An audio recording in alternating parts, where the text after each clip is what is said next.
یه شاخص دیگه تورم هست که من خواهش میکنم باز این رو شما نگاه بکنید. 4 سال به 4 سال از سال 60 ما داریم.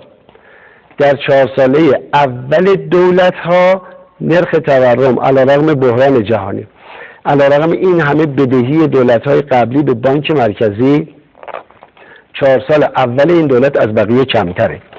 4 سال این دولت هست 16.55، 4 سال اول آقای خاتمی هست 17.03، 4 سال اول آقای هاشمی 17.58، 4 سال اول آقای موسوی 18.9%.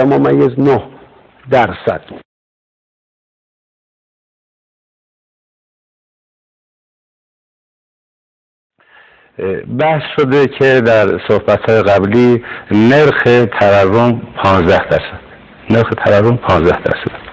بنده یه جدول نشون میدم که بنده رو از آمار بانک مرکزی گرفتم و انتظار دارم که دوستان عزیز ما اینو در جلوی مردم نشون بدن که نشون میده که سال اول این آمار به چه نحو بوده و چگونه تصاعد پیدا کرده به 25% رسیده. 25%، 25.4% رسیده. ادعا شده که این 14% یا 15% هست. خب چرا به مردم دروغ میدید؟ چرا به مردم اطلاعات غلط میدید؟ آیا این به نفع کشوره؟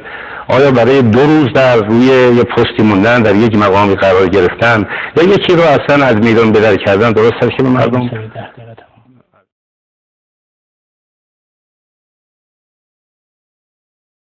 بیایید یک بار دیگر اعداد مورد استناد مهندس موسوی را با هم ببینیم. برای محاسبه متوسط نرخ تورم در 4 سال باید این اعداد با هم جمع شود و مجموع آنها بر 4 تقسیم گردد. حاصل یعنی عدد 16.55 متوسط نرخ تورم در طول این 4 سال خواهد بود که دکتر احمدی نژاد به آن اشاره کرد. حال به نظر شما آقای مهندس موسوی این محاسبات ساده را نمی‌دانست؟ خب چرا به مردم دروغ میدید؟ چرا به مردم اطلاعات غلط میدید؟ آیا این به نفع کشوره؟ آیا برای 2 روز در روی یه پستی موندن، در یک مقامی قرار گرفتن یا یکی رو اصلا از میدان بدر کردن درست هست که به مردم؟